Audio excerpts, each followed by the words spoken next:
you up in a cast and set the hook on smallmouth bass, and then you'll understand.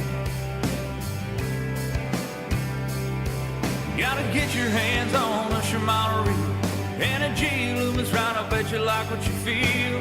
Step on the deck, give it a whirl. Hello, welcome to my world. What's going on, everybody? And Facebook and YouTube land, we appreciate you, or actually, I appreciate you. I always say we. I guess I got that in the mindset of when Josh and I were doing this together. But I want to thank you guys for joining in with another episode of On Another Line Live. Today we're going to be talking about subtle differences in bait techniques and bait presentations that can make a huge difference in the way you catch fish. First and foremost, I want to thank you guys for joining tonight. I was not live last week. I had so much stuff going on. School this time of year is crazy for me. But with that being said, I have 3 more days of school left.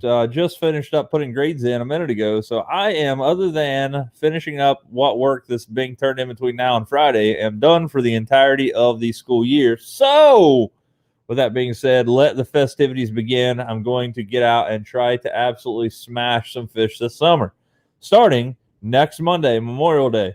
I'm super thankful for the men and women that have served or are planning to serve. It allows me to do what I want to do, such as fish and teach high school and things like that. So if you're a veteran or know somebody that is or plans to be, I want to give you guys a shout out, because freedom is not free. And I know that it takes the sacrifice that you men and women are out there giving to me and everyone else in the United States of America to make this the greatest country on planet Earth. So thank you guys for that. But we are going to go to St. Clair on Monday. I'm taking my dad, Dusty Smith Jr., up there. Dusty has never caught a smallmouth as far as I know. My dad has probably been, 20 years or more, 25 years since he's got a smallmouth. Taking him to St. Clair, I'm going to ruin both of those guys. I'm praying that we have some good, decent weather. Normally, the past couple of weeks we've been up there, as far as me and Kyle, this year we've had absolutely stellar weather. I mean, it has been phenomenal. Slick, calm lake, in the 70s. I'm praying for that. At least, we're up there Monday, Tuesday, Wednesday, Thursday. Surely to goodness we can get out a few of those days. So if you're up there in the St. Clair area and you want to get together and maybe have some dinner or something, let me know. We'll be there again through Monday or through Thursday. Then we're going to go to Lake Erie and fish with Good Hook Charters, Captain Chuck Dotson, Captain Scott Mowry. They are going to put us on the meat, son. Can't wait. Right now, I got a few buddies that are up there right now, drift fishing for walleye. They're absolutely smashing them. Right now is the best time. Lake Erie is on fire. The walleye, or as you know, they've had some of the biggest hatches of walleye in the past few years on Lake Erie. If you are a walleye fisherman and like to eat it like I do, now is the time to go. They are absolutely crushing it, especially if you don't have a boat even, you want to go up there and catch some walleye. Captain Chuck Dotson, Get Hook Charters. You can check him out on Facebook. He's on my friends list or whatever. I can give you a number, shoot me a message. Those guys will put you out there and absolutely catch some fish for you. So with that being said, again, I want to apologize for not being live last week. And I also want to apologize for my voice right now. My sinuses are absolutely wrecked. As you guys know, that I had COVID there at the beginning of the year. That was a trip in itself. But right now, my sinuses, I haven't had any problem with sinuses up until the past 2 days. And it's just been absolutely throttling me. So I think what's happening is that I weed-eated a bunch of stuff here on my bank a few days ago. And I think it's finally catching up to me. What's up, Larry Slack? What's up, buddy? How you doing, man? A lot of tournaments going on right now. There was like 160-some boat tournament at Yatesville the other day. The trail, I don't know if it's trail, I can't remember what it was. Pretty cool deal. Boy Scout tournament out of the river the other day, took 14.5 pounds to win it. Phenomenal. You guys saw the YouTube video, myself and Dusty Smith Jr. going out and winning a little dough on a club tournament. The next video you guys are going to, actually the last video you saw was Kyle and I at Lake St. Clair absolutely putting a smackdown on some giant bronze trophies. It was a good time. Kyle ended up catching his PB, and he caught his PB of 6.8 on a 10th scale, so it was about a 6.14 somewhere in there, which is, or I'm sorry, 5.14, not a 6.14. 5.8, which is about a 5.14 if you're talking about, in a 16th or scale there. So one of the things, though, that day we were up there Saturday and Sunday, and Saturday he absolutely put the smackdown on me, and he caught 30 fish and I caught 8. I just could not catch the fish. The thing about it is that I realized then that subtle nuances or subtle differences in the way you present your bait can make a huge difference on the amount of fish you catch, the size of fish that you catch, and then, the overall day that you have. I want you to take a look at these 2 Ned rig heads right here. If you guys could see them. I'm going to hold them up together here.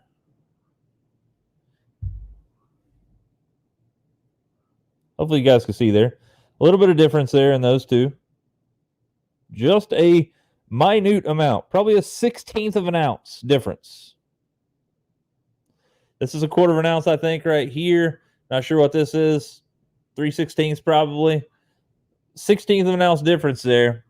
And that is the difference between Kyle absolutely smacking 30 in one day, which we should have caught more than that. We didn't realize they were on beds till halfway through the day. But that difference right there, a 1/16 of an ounce difference, was the reason I couldn't catch fish. Because once we started realizing that, I was like, man, I swear I'm not feeling the bottom. I cannot feel the bottom of Lake St. Clair, which, granted, it's a lot of sand.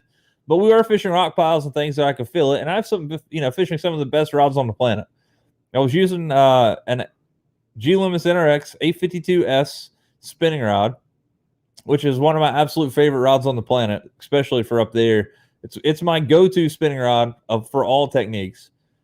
So I have this thing. Yeah, I can absolutely feel everything. I know it's sandy, but you can literally feel grains of sand, it feels like, on the bottom with those NRX. So I couldn't feel it. So I started looking at it. I was like, man, I swear this is not the biggest Ned rig head that I pour. I was like, what size are you using? So I reeled it in. We compared his to mine, and literally mine was a 3/16. He was using a 1/4 ounce, which is the biggest one that I pour, and he caught 30 to my 8. I tied on a heavier Ned rig. I got a 1/4 ounce, threw it on there, same bait that I was using, ripped it off the other one, put it back on there, a TRD worm, 3rd cast, catch a fish. The issue was I was dragging it through these beds that we were finding way too fast. First off, we were spot locked down, but there's so much current that comes through Lake St. Clair that is unreal. You throw this little 3/16 out there, especially with that TRD worm from Z-Man, it just floats right on past, and the smallmouth do not care about it. However, that one little 1/16 of an ounce difference, putting that in the fish's bed where it would stay there, was absolutely killer, and they would absolutely smash it. So the differences, subtle nuances. We're going to talk about that today. First and foremost, one of the things that's been on my mind today is that I want to give a shout out to the Drummond family. We've lost a great angler in the world. Mike Drummond has passed away. So that's Kyle's uncle, actually. But Mike Drummond was a huge bass fisherman. I put him in the mindset of me when he was younger because it's all he thought about. He thought about fishing. He wanted to go fishing. He pursued the pro tour for a while, ran the River Rat for years. There's a lot of things that Mike Drummond had his hand in when it comes to fishing, especially in the Lawrence County area here in Ohio. And again, Mike has, unfortunately, lost his battle to, some illnesses that he was overcome by. But again, I want to give a shout out to the Drummond family and let everybody know that watching my show, if you know Mike Drummond, you might want to reach out to the family because Mike has again unfortunately passed away and will not be no longer fishing with us. But again, my condolences to the family if you guys know Mike Drummond at all. Anyway, so subtle nuances in bait techniques, and that is looking at sense. Right, sense is a subtle nuance for me. It's a subtle change, something I can do differently. You guys hear me harping about JB's fish all the time. You get tired of me talking about it. I know you do. You're like, Waller, you're just pushing that because you get paid. I don't get paid. But anyway, pinch of garlic, JB's jelly this is a new product that's out on the market from JB's. This is my signature blend, pinch of garlic.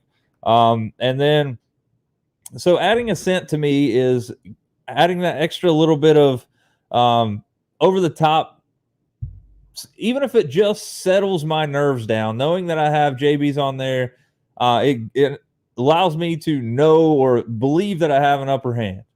I know for a fact that I have fished down banks with right behind people with the same exact, I don't know if we're throwing the same bait, but I'll be, 100 yards behind somebody fishing down the exact same bank. And using JB's fish sauce will catch fish off of the bank that these people are fishing. Is it the fish sauce? Who knows? But it does give me what I believe is an upper hand. That's something I always do.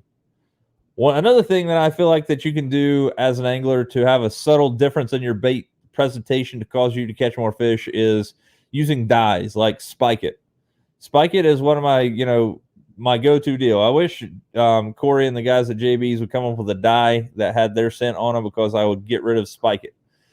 But the Spike It dyes give me an opportunity to change the way a bait looks in the water.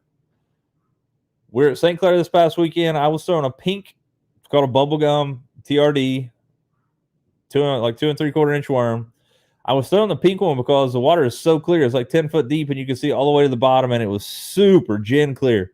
So I could throw that pink worm out there and watch it hit the bottom, and I could drag that into a fish's bed. Well, Kyle, instead of changing baits, says, you know what, I'm going to dip my tail of this bait to see if I can do the same thing. He dipped it in some like chartreuse Spike It, and he could see the exact same thing. Spike It does have some garlic scent as well, but Spike It, they have a lot of different colors: orange, red, green, yellow. There's a lot of different things that you can add to your baits. One of the best things to do, in my opinion, for a crawl style bait is my favorite thing to do in midsummer is to take a Zoom speed crawl and dip the pinchers in orange Spike It. If I have a green pumpkin speed crawl and I dip in that orange, the orange doesn't overpower the bait. It gives me a little bit of a subtle, difference in the way the bait looks. Go to your local lake in the summertime. Go to the Ohio River, which I was just there the other day, caught 2 fish. We're going to have a episode of On Another Line out on YouTube tomorrow about that. But look at some of the crawdads and stuff that are in your live well when you get home from fishing a tournament. Look at them. The pinchers, more often than not, of those crawdads or those crawfish that those fish are eating are orange. So matching the hatch or matching that stuff is something that you, as an angler, should be taking things into consideration as far as putting it into your cheat sheet or your logbook. Hey, here's the deal. I saw that they're eating these crawfish on this lake, and they're spitting up these crawfish that have pinchers that are this long, and they're orange or red. Sometimes they're blue, depending on where you're at in the country or what lake or stuff that you're fishing on. But adding Spike It and adding those dyes is something that you can work your way into, as far as it doesn't cost a lot of money, and it's something subtle that you can change on the daily, cast per cast, really.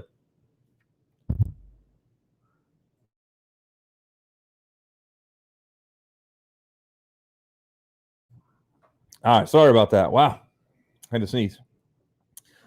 And another thing about subtle nuances is that changing the size of a bait that you're using.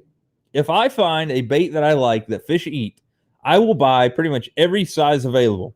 You guys know that one of my favorite baits on the planet is a Jackal chunk crawl and also a Jackal flick shake. The Jackal flick shake is made in a ton of different sizes, ton of different colors. My favorite color is cola. Like I told you guys that story the other day, cola come about. I went into Border Sporting Goods one time years ago because Tackle Box didn't have them at the time. Went over and asked Brad if he had any of the Jackal flick shake and Coca-Cola. He's like, well, we have cola, but not Coca-Cola. So it's a cola collar, but the flick shake comes in a ton of different colors. So when I send in an order for Shimano and I'm ordering flick shakes and I see that there's 8 different sizes of flick shakes, I'll order a couple package of my favorite collar of all those sizes, because you never know when that opportunity presents itself. Usually I find myself downsizing baits as opposed to upsizing them or making them bigger. However, one time in particular, I remember Kyle and I were fishing Rocky Fork Lake in Hillsboro, Ohio. We were fishing Lawrence County Bass Club, and we could not get bit. Rocky Fork's usually a pretty good lake. You can go up there and catch usually your limit, throughout the day, and there's some hammers in there too. But we just couldn't get bit. So I was like, you know what, Kyle, I'm going big or I'm going home. So what I'm going to do is I'm going to tie on what I did was I tied on a Carolina rig, and I used a 6.8 inch, so a 7-inch Jackal flick shake on that, on a Carolina rig. I throw it out, set there, it finally hits the bottom. I make about 2 cranks. I get bit.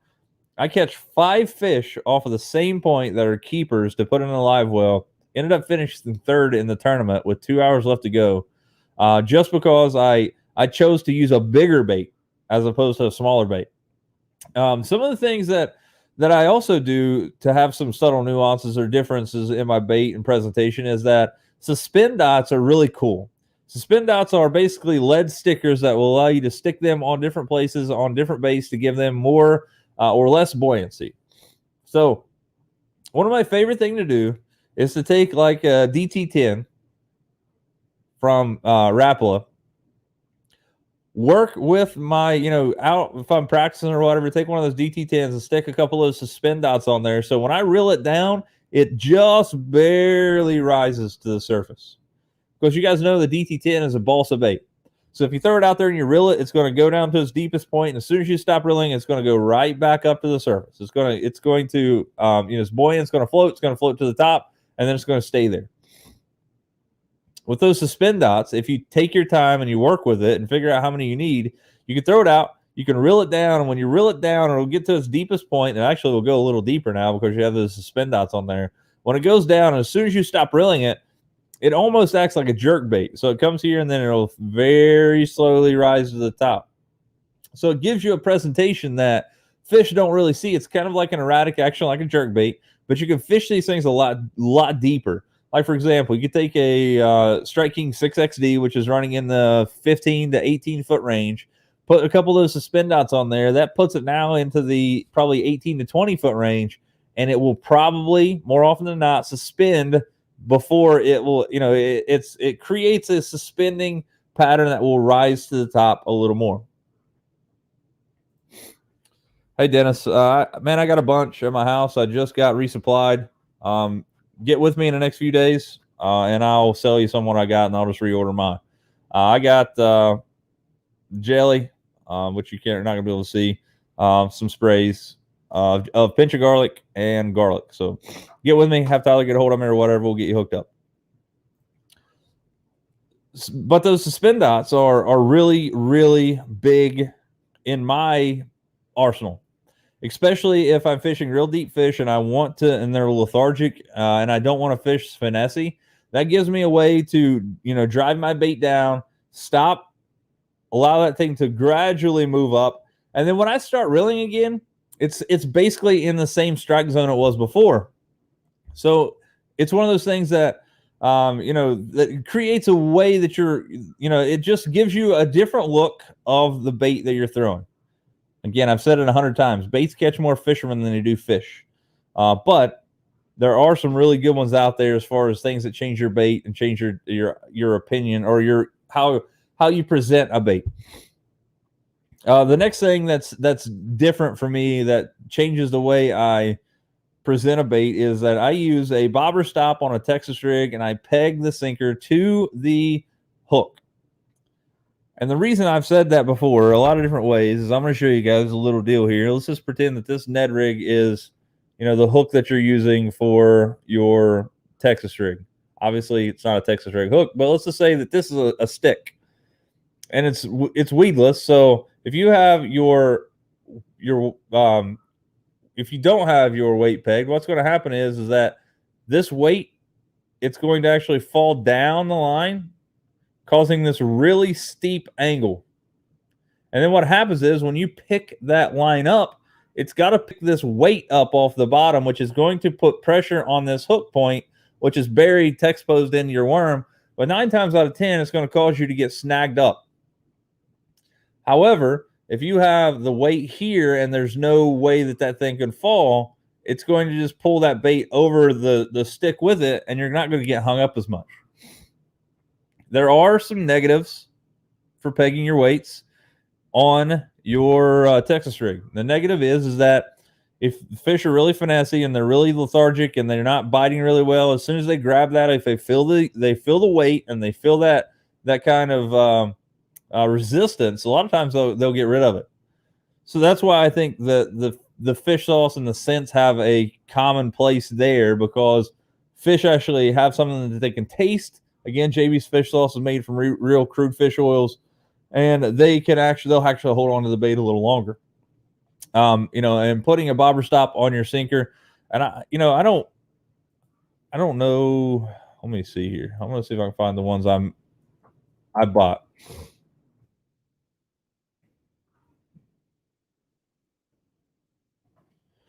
I just searched Amazon for bobber stop. They're a lot more expensive on Amazon than they were. If you guys are okay with ordering from Wish, that's where I got mine from. I'm sure these were coming from China as well. The ones on Amazon, they're just being repackaged or just basically probably drop shipped to your house from these Wish manufacturers. I bought 1,000 bobber stops for $6 shipped to my house. So I got enough bobber stops to last me until Kingdom Come, probably. But they're about $8 for. I'm trying to see here. So 200 on Amazon is $7.99 free shipping if you have Prime. So that's not too bad of a deal.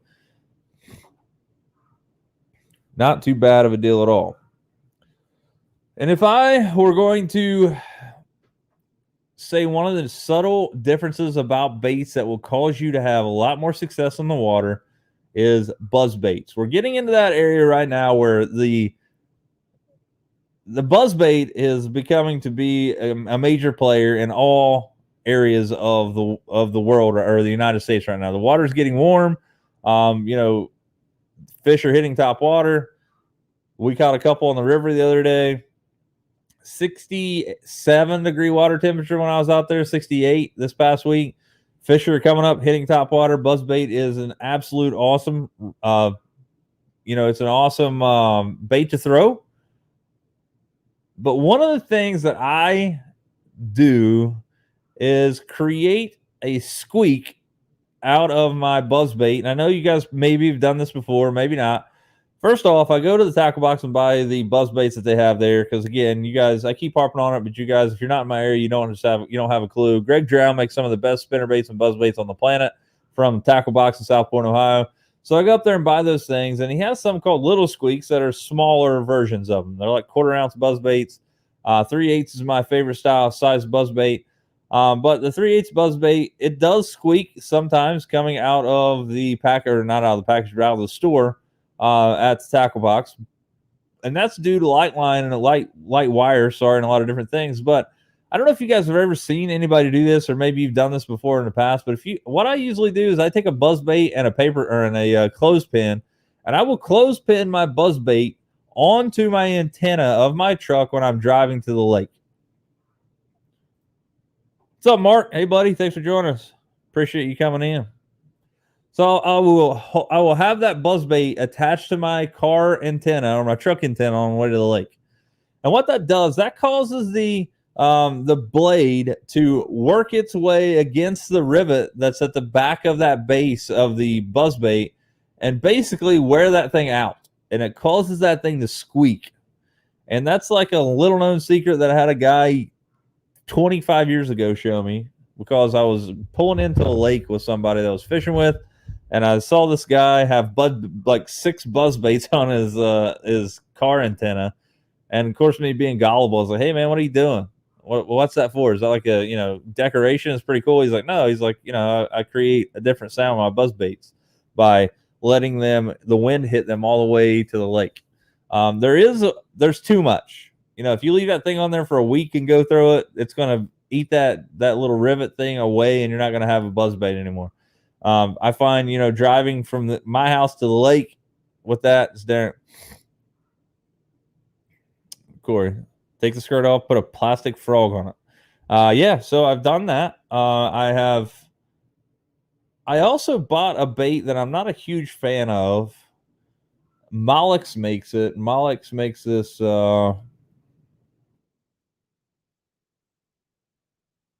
Trying to figure out what it's called.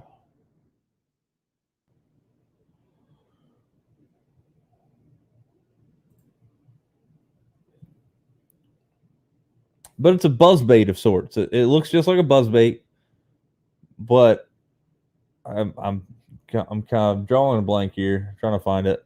I think it's called. It's not the Lover. It is the Lover. Sorry, the Lover Buzz SS, super squeaky. So this thing has a. Let's just pull this thing up here. Let's just open up this thing here, and this is an Iconelli bait. So let's just share this screen here. So you can see here that this bait has a knurled rivet back there. And I thought, wow, this thing is going to come up with an absolutely amazing amount of squeak and racket and stuff. This daggone thing, it takes an absolute winch to rip this thing up on top of the water. It doesn't run really well. Not my favorite buzz bait by any means. But I did throw a frog on that, took the skirt off of that thing. But I'll try it. I'll take a look at it. What frog are you using, Corey?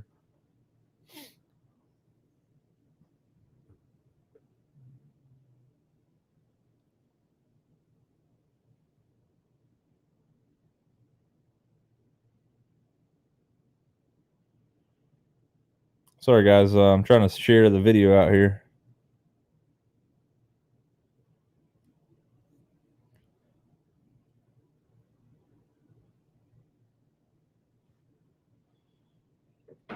All right, so subtle differences about baits that I use all the time. Again, we talked about the difference in weights, sizes, obviously, changing the size up or down. My favorite. So I think I have the rivet. I believe I have that bait, actually. I like it a lot. I'm almost 100% positive that's what I throw. I don't throw topwater as much as I used to, which is weird. It's one of my favorite way to catch fish. But if I'm throwing topwater, I'm throwing a spook or a pop-R. That's my ways to catch them. Buzzbaits are fun too, but I feel like I just catch more fish on a pop-R or a fluke or a spook. Fluke, you can, weightless fluke, you can catch them too. But those are my favorite ways, and I need to get out of that. I need to get back to the topwater style bites, like and my deal is I want to catch a fish on a whopper plopper this year. That way I can say, well, I caught a fish on a plopper, because right now I've not caught a fish on a plopper ever, and I own like 10 of those things. But there are people that catch fish like crazy on them, aka my buddy Stephen Chase from down around Nashville. He got a 10-pounder at Chickamauga on one last year or 2 years ago. So they do catch fish, but I'm gonna have to see it myself.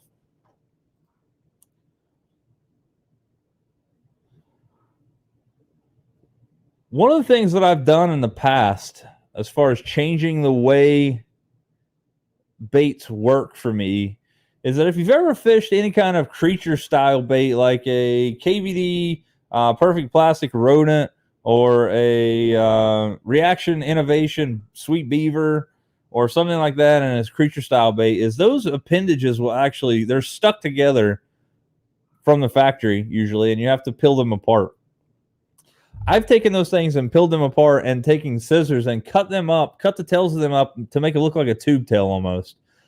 Catch a lot of fish that way. Just giving those different vibrations, different sensations in the water.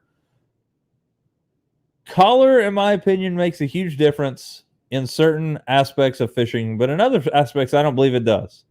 For example, throwing a crankbait, I swear, and maybe this is why I'm not a professional, but I swear if a fish is eating moving bait, you can throw any crankbait out there in the depth that they are, and it will go by them and they'll eat it. There's studies done. I haven't been out there and I haven't looked at all of them, but there's studies that say, scientists say that, that fish don't see color the way you and I do. And so, a lot of the things is just, can they see it better in muddy water, murky water, etc. But those collars make a huge difference for me, especially just for my mental sake. It's clear water. I'm probably not going to throw a chartreuse crankbait. However, who knows? Another thing that you got to think about is how deep are you fishing?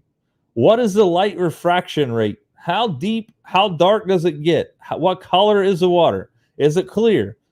Because more of the water is going to be transferred down in those clear water as opposed to murkier water. You're less of the light's going to be transferred through the water column, and it's going to be darker the deeper you go. And also, it goes to say, I don't think any of us is fishing, for bass deeper than 25, 30, 40 feet probably.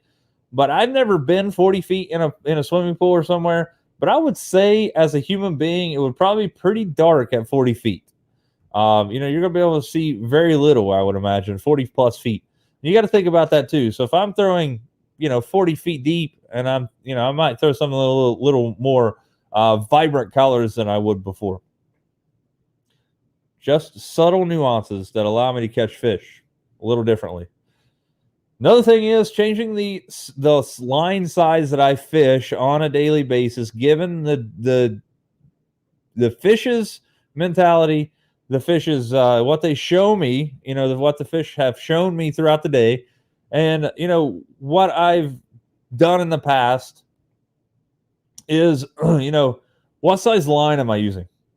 On my spinning rods, you guys know that I've talked about it 100 times, is that I run Power Pro Super Slick V2 on my spinning rods to some sort of Sunline FC Sniper fluorocarbon for a leader. That leader is going to go anywhere, and I'm not lying when I say this, from 4-pound test to 12-pound test. If I'm talking about a spinning rod, I will never go higher than 12-pound test. There's just no need for that. Because I'm fishing in Ohio. 12-pound test will reel in any fish that I want to, especially if you have the drag set right. But for instance, on Lake St. Clair, I was throwing an 8-pound leader last weekend and getting bit, but I feel like I could have even went down to a 6-pound leader because the water was that clear. It was we pulled up in the mile roads, which, man, I tell you what, I'm going to go super north in Michigan next year when I'm fishing. And I love Lake St. Clair. I'm going again. You guys know, next Monday I'm taking Dad and Dusty, and we're going up there. We're going to catch some fish. But I just have this weird feeling about going up there and crushing on fish that have potentially been caught 20 times that day. There's 200 boats in a pack up there smashing those fish. It is an absolute blast. 100% of those fish, well, I hope 100% of them are being turned loose, but they're on the beds. So I want to go farther north. I want to go like Burt Mullet, maybe up around Muskingum, somewhere like that. I want to go up to where there's not a whole lot of bass boats. I've been told that there's some lakes up in the north in the UP of Michigan that there isn't a ton of lakes or isn't a ton of fishermen. So I like to go up there and fish some non-pressured bass so I don't feel so bad when I'm out there, dropping on a fish's bed. Because I get it. I always get these YouTube comments, leave them alone when they're on their bed. I get it. I get it 100%. But I'm driving 6 hours to get there to fish. I'm fishing. If they're on the beds during the time that I'm there, I'm catching them. I believe catching a fish on a bed, and again, this is just my thoughts and my opinion, and take it for what it is. Opinions are like buttholes. Everybody has one. They usually stink.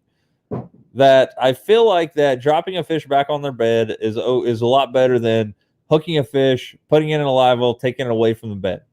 Because again, you're going to have that fish somewhere else. Could have been mid-spawn. That's just one nest of potential fish you can catch down the road that are, that you can't catch anymore. However, we're talking some of these big tournaments, 100,000, 200,000, 300,000 to win. That makes things a little different.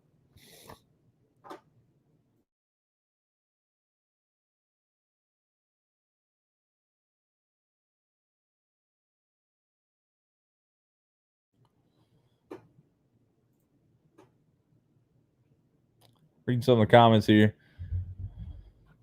Again, guys, I apologize for not being live last week. I had so much stuff going on with school. But first and foremost, this hat. I get asked about this hat more often than not on my YouTube. A lot of times on my Facebook page. Where can I get that hat? Where can I get one? They're awesome. This is a Matt Robertson signature hat. He's a Bassmaster Elite Series angler. Wow.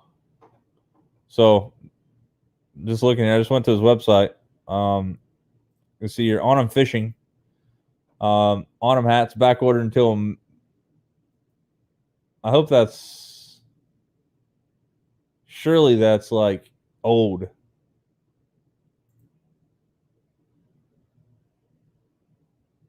If it's back ordered until this February, holy cow.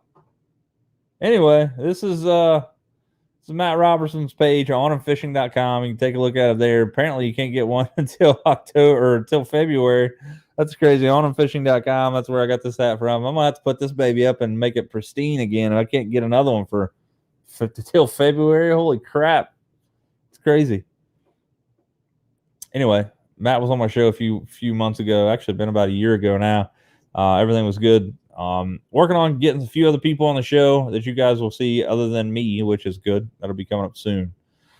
All right, guys, we're about 35 minutes in. I don't want to keep you guys too long tonight. We don't have a ton to talk about. We'll be going to, you'll see a new episode of On Another Line on the Facebook page tomorrow at some point. I went out on the river, caught a couple fish. Didn't have a crazy good day. Caught a hybrid and a largemouth. You guys will see that. That's why they call it fishing and not catching. And again, I'm putting all the episodes of On Another Line on my YouTube channel because, hey, there's days we go out and we don't smash them. That's why, again, they call it fishing and not catching. But we are going to put it out there for everybody to see.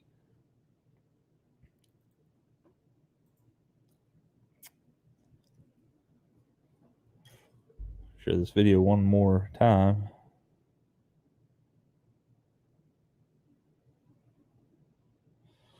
Still looking at that 4,000 subscriber goal by the end of this year, which I've already given up hope that will happen. I'm making progress. I am not out of the game, not out of the woods yet. I don't think that it's going to happen, but I'm not giving up.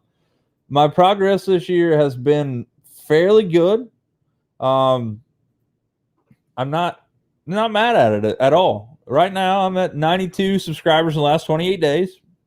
I am 100% happy with that. If I can gain 100 a month from here on out until I stop doing this, which is going to be a while, I'll be okay with that. I did post a video this past week talking about the new G Loomis NRX Plus that was just released last Monday.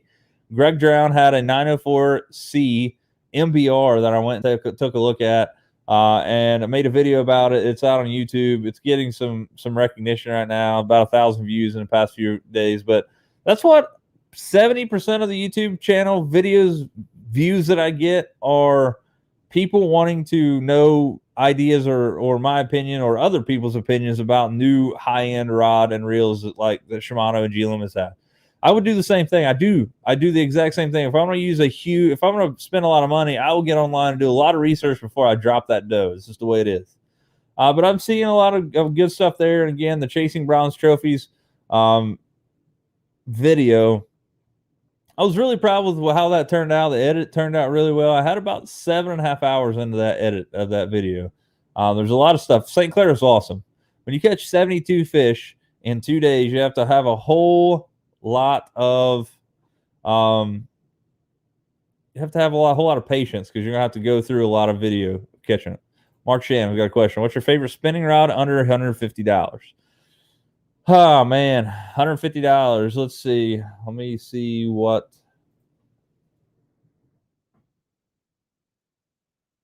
I want to make sure that I get this combo correct for you.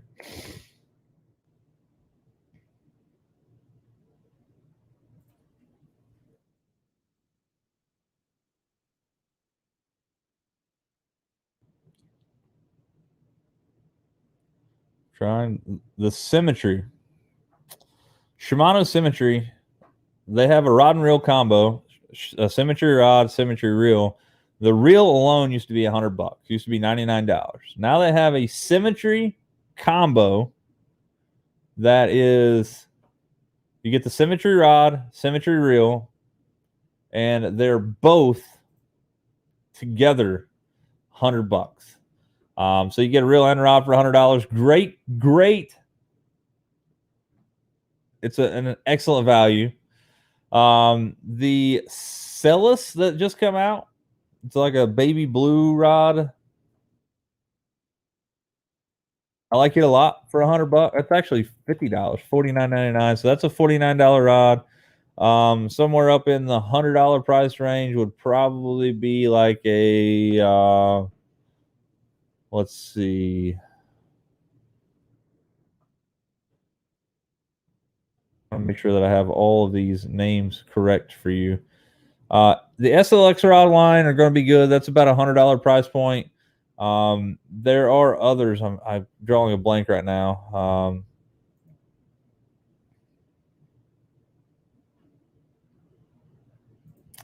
There's a ton. The Stimula is a really cheap one, about $30.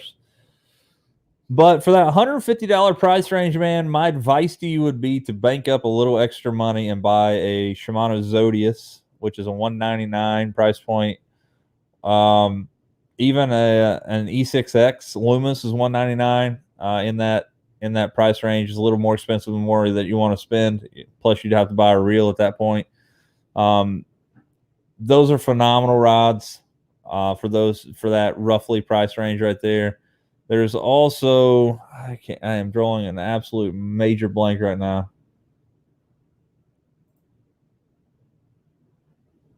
I'll have to figure it out here. I'm trying to figure out what the rod is. I'll just look on their website. How about that? Claris is a good rod. The Intensa is what I'm talking about. The Intensa spinning rod is really good. The Intensa rod actually is one of the few rods that actually has a hook keeper, and I'll show you this right here really quick. This is from Shimano's website, so you want to check it out. It's at fish.shimano.com. But you can see here, this Intensa rod is really nice. It's black, red, and silver. But this ring right here, that's the reel seat that holds the reel. That's actually a hook keeper. John, you're gonna try to have the river rat this year? Yeah, man. I'm super sorry to hear about Mike. I will, man. Here's the thing. I absolutely love the river rat. I love it. Running a tournament was one of the most. It was fun for me, and it was fun for Kyle. And we may do it again this year because of Mike's passing, just for old time's sake. But man, like it's really tough to see how we benefited from that at all, because we didn't go out. It's a lot of work. You know that you ran tournaments for years. Another thing is that when we go out, and if the good Lord would bless us with an absolute stellar day, and me and Kyle go out there and we've paid our money just like anybody else, if we went out there and smashed them and won that tournament, we would never hear the end of it. So we're going to try. I'm going to talk to Kyle. Everybody will know in the next month or so whether we're going to do that. We'll get flyers out, be sending out, the invites to that stuff very soon as we see it. Good all-purpose rod would be ideal. I can go up to 200. If you want a good all-purpose rod, up to $200, look at the Shimano Zodius 7-foot medium action, 7-foot medium heavy, one of those two. So we're looking at I think it's a 170S. It's a one-piece spinning rod. You're going to have the CI4 reel seat, which is carbon infused, super light, super nice for this year. The new Zodius, I'll show you here. They've come out with. So last year they came out with the X Pride rods again. Actually, was it last year? 2 years ago at ICAST, they come back out with the Poison Adrena, which offers a carbon monocoque handle, and it's a one-piece carbon butt piece that goes from the reel seat back. It just is one solid piece of carbon fiber that allows it to be. Carbon is really hard. It's really brittle. You're not gonna have to worry about it breaking, but it's a lot. It transfers energy a lot better than most. So that Poison Adrena, which is a $350 price point rod, they've now brought that carbon handle down into the Zodius spinning rod and Zodius casting. I'll pull up a photo here of it.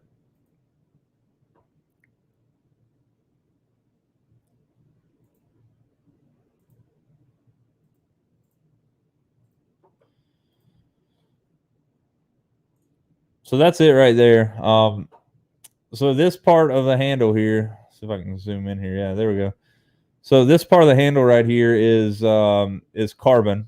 You have a hook keeper here, which is unheard of for Shimano. CI4 Plus, carbon infused, real seat here. Really nice red and black accents. You also have back here what it is as far as the rod that you're looking at. So this is a looks like a 6'9" medium action. But you also, with the Zodius rod, are getting the Spiral X wrap. We've talked about that over on the past couple shows. Is that Spiral X wrap is a wrap that wraps all the way around the rod blank. So if you want to think about, again, we talked about this thing. If you have this, this fishing or this pin as a fishing rod, if I were to put enough pressure on this thing, eventually this thing would collapse and break. That's the exact way that a fishing rod does when it breaks. It can only stand so much. So it's just like a straw. So if you bend that thing and you bend it and you bend it, eventually it's going to reach its breaking point and it's going to collapse and break there. And that's where you get a lot of breakage in the fishing rod world. However, with the Spiral X wrap, that makes the walls just as thin as any other fishing rod, but it also gives it a lot more structural rigidity. So it causes it to be a lot more don't think of the action stiff, but think of the walls of the rod to be a lot stiffer. So it allows it to bend a lot more and take a lot more pressure as far as like crushing it before it'll actually crush and break. A lot of times, I've talked about it before watching shows and stuff of mine back on YouTube. I'll see myself stepping on fishing rods on the deck. We all do it, especially in the heat of the moment.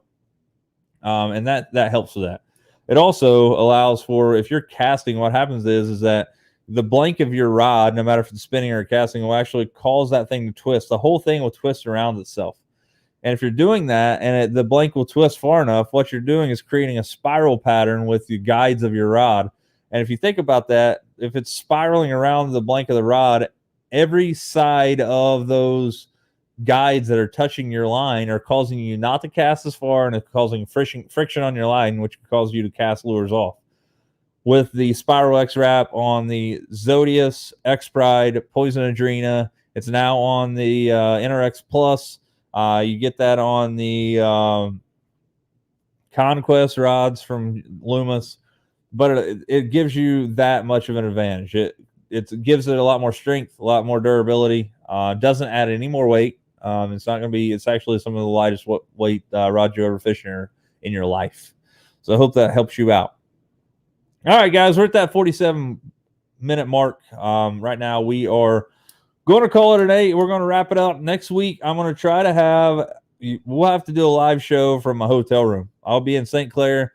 Shoot, maybe I'll just go live from the lake. Depending on what time we're out there, we won't be here at 8:30. Maybe I'll just go live from the lake. You guys will see it up there, and we'll actually do some fishing. But if one way or the other, I'll be live in the actual deal. Talking about breaking it down, what we're doing, and having some fun. Eric Pleasance, greatest fisherman this side of the Ohio River, man. I appreciate it. Eric Pleasance, guys, is a senior that I've had for 6 years. He's not been a senior for 6 years, but he is a senior now. Today was his last day at Dawson Bryan High School for the remainder of his lifetime, unless he comes back to teach there. But Eric, proud of you, buddy. Thanks for giving me 6 years of your life in the technology lab.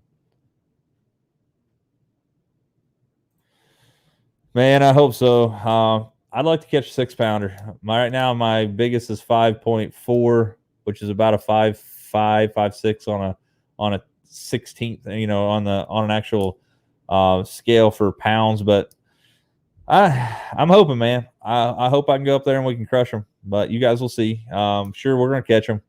Up there 4 days. Again, Memorial Day, no better way than to, I want to go out and enjoy my freedom on Memorial Day. It's going to be a good time. But anyway, thanks for sticking around, guys. This episode of On Another Line, cutting her short about 11 minutes. But we are kind of covered all the stuff I want to cover today. I'm going to have somebody on the show in 2 weeks. Haven't figured out who that's going to be yet. Working on somebody, trying to get that done. So in 2 weeks, you guys will see somebody here on the show that you guys can ask questions to, and it's not just me. So if you guys can, get out there and lean on them. We'll see you next time on Another Line.